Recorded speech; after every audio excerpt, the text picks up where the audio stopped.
While carrying out my mission, my scope was blocked by a woman. As a professional, I quickly moved the scope back to the target, but my instincts as a man made me glance at her again. I realized this would interfere with my mission, so I turned my head to look at my watch. My heart rate was 65, the optimal state. I gripped the gun tightly and focused my attention, because I had never missed a target in previous missions. As the gun barrel aimed at the target, I pulled the trigger. Unexpectedly, the woman moved her body, blocking the bullet. I wanted to fire another shot, but the bodyguard on the other side quickly pulled the curtain shut. There was no chance for a second shot. The mission failed. I quickly packed up my sniper rifle and began to retreat. Before leaving, I picked up the empty shell casing from the ground. Then I got on the motorcycle I had prepared in advance and left the scene before the police arrived. I discarded the magazine, threw away my gear, took a back road to avoid the police cars, and casually tossed my helmet into the river. I found a restroom and took a cold shower, shaving off the stubble on my face in the process. I changed into a brand new outfit and used perfume to mask any lingering scent.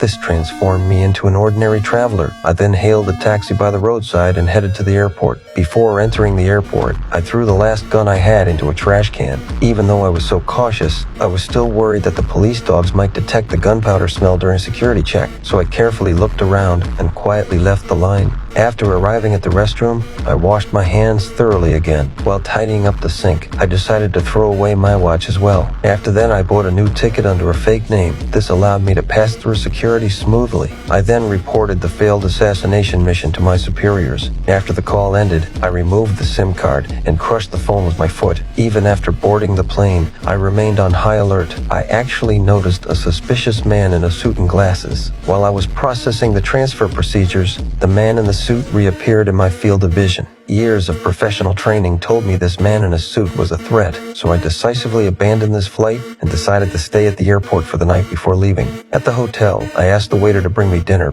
but I wasn't interested in the food on the plate. After the waiter left, I quickly locked the door, then picked up the plate cover and glass, placed the glass on the doorknob, and put the cover on the ground. This way, even if someone broke in, I could react immediately.